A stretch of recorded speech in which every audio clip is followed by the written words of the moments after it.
Hello, it is Leslie Lois, Unfiltered. Welcome to Tuesday. First I have to say, Happy Shoesday. I realized I'm actually wearing my brown booties that I've actually shown you before. So I'm just going to wish you a Happy Shoesday. And if you got shoes, of course, you want to show off. I definitely want to see them, so post them. The other thing is, I just got my hair cut and refreshed the color. Does you love that?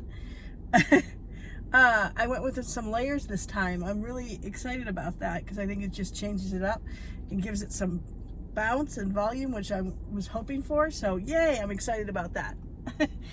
Okay, let's get to what happened last night on The Bachelor.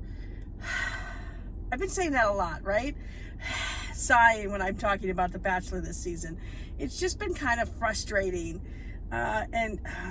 I was expecting so much more, I guess, from Peter because I really liked him. There's been too much drama, a lot of really young girls. Okay, so at the last week's episode ended with Madison right after the rose ceremony. Madison stopping Peter as he walks away to talk to him. So she's talking to him, and she very clumsily is trying to tell him, about how strong her faith is, and she doesn't tell him that she's saving herself for marriage yet. No, what she basically tells him is, in a roundabout way, she basically said, if they wanted to if she could move forward with him, he basically could not be intimate with any other woman. And so he kept on saying, but she didn't come out and say that. And she's like, I don't want to give you an ultimatum or put you on the spot. I'm trying not to be fair. I'm just trying to be stick to my values, which I totally get. But I think it's kind of unfair to ask him to also do that.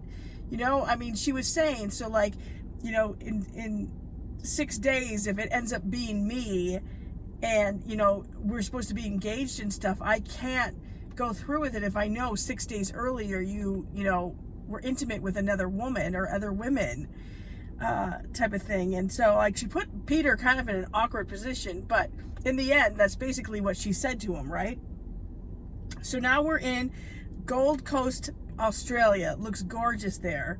And so it's fantasy suites. Hello. So his first date is with Hannah Ann. And oh, get this, by the way, to make this show, I'm going to say awkward a lot tonight. All three women are staying in the same room in the hotel. Awkward! As they go on their fantasy suite dates. Talk about awkward. I just don't get that. So Hannah Ann's up first, and they go jet skiing and stuff, and go on a beach and stuff, and they really have a great conversation. And she's telling him, she's like, I am all in. She wants to know how he's doing because she knows it's been rough for him. But she's just like, I am here for you and I am all in. And I know I said I was falling in love with you, but I am in love with you. And he actually tells her that he's falling in love with her too. And it really means a lot to her. And they seem like they're a really good couple. They really do. And I think I think she is ready. Okay. So they get to dinner and they talk some more, actually. And it was, again, really good conversation. She actually said, she goes, I would rather leave here heartbroken than not putting myself out there, to kind of go, well, what if?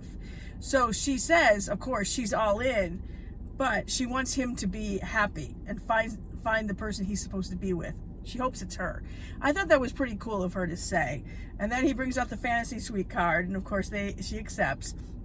And they go and they show them, of course, making out hot and heavy, and you see the hands up on the bathroom door. And then the next morning, all we see is Hannah Ann coming back to the hotel where the other girls are. They don't show anything about those two. I thought that was kind of interesting. But again, awkward. She comes in and they're like, oh, how did it go? What is she supposed to say? So, of course, the way they did this, Victoria is next. And I am not a fan of Victoria's. I think she's a lot of drama. She can't seem to, really have a conversation with, I don't know. She's always crying, and she half says things. It's so annoying.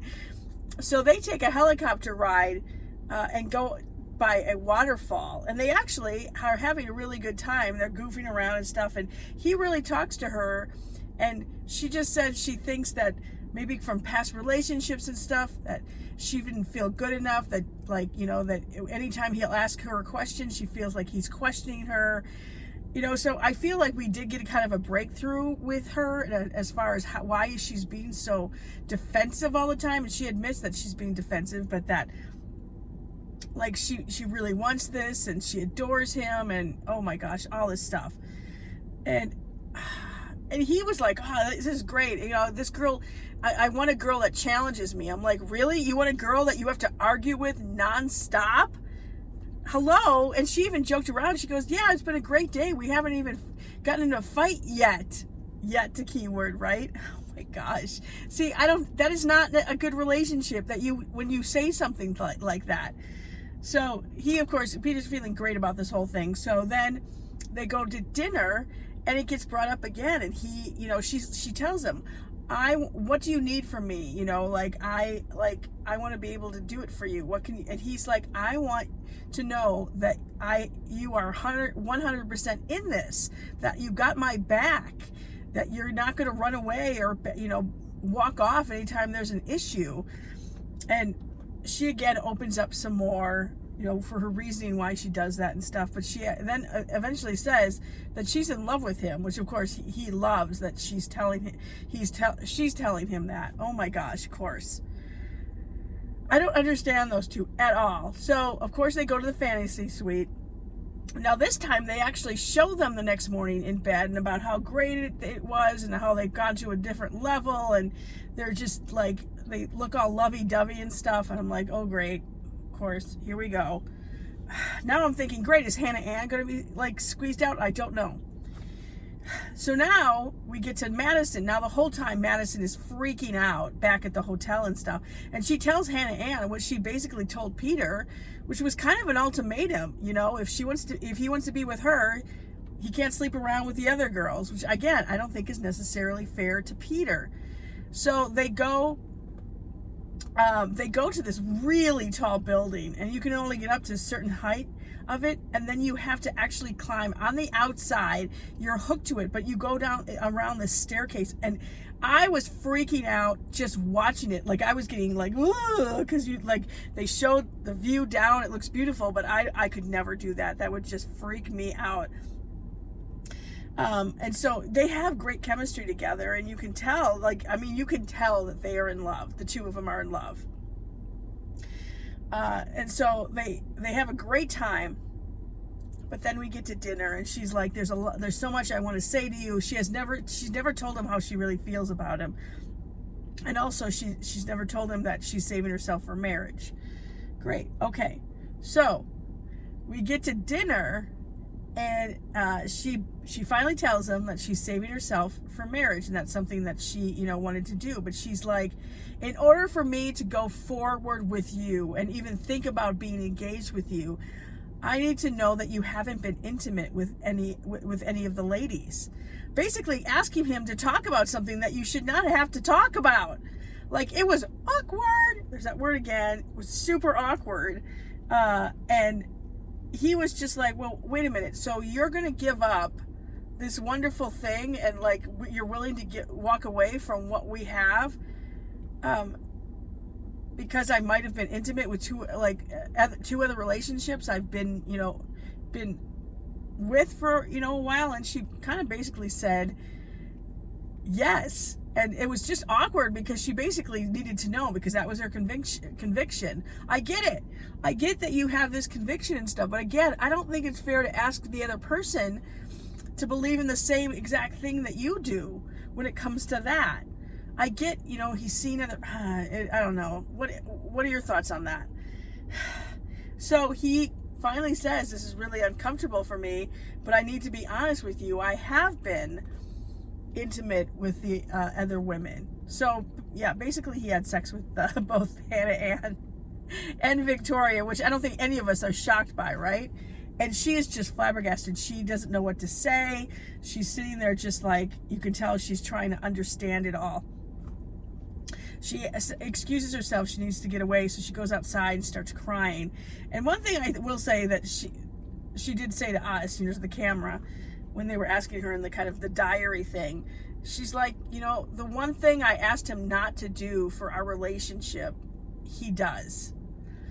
So, and she's not willing to compromise. She feels she's compromised enough already on her values and stuff. And so then Peter comes out to her and is like, please don't do this. I'm sorry, I made a mistake. Don't walk away. I can't lose you, blah, blah, blah. I'm like, well, you should have thought about that before you got, like, you had a good time with the other two women, right? I mean, if he really was head over heels, like, did he need to go to bed with the other two? That's my question on that. But he says that he was in love with all three of them. So she ends up like walking away. I don't know though if that means like she's done, she's gone. And they pretty much ended there. Yeah. So we don't know what happens. The scenes for next week show that Hannah Ann and Victoria are standing there waiting for the rose ceremony, and they're kind of like, where's Maddie? And we don't know if she's there. And then it almost looks like there's only one rose on the table thing, which doesn't make any sense to me either. They're very good at editing, so I don't know what's going to happen. But it sounds like they're going to reveal the top two, maybe, and then it'll be the girls tell all, the women tell all, which will be very interesting as well. Because oh my gosh, the season's been so catty and full of drama. I can't imagine how bad the women tell all is going to be. It's crazy. Oh, and by the way, did you see what they're now casting for? They're casting for seniors to fall in love. So now they're going to be doing a Bachelor and Bachelorette for seniors. I want to know what that cutoff is. Like, is seniors like 70s, or is it 55 and older? Or someone joked around, could it be 35 and older for a show like that? I don't know. So that'll be interesting. So what's your take on what's going to happen? I have no idea. I have a feeling Madison's going to leave, but then come back. And I think that's who his mom is talking about. I don't know.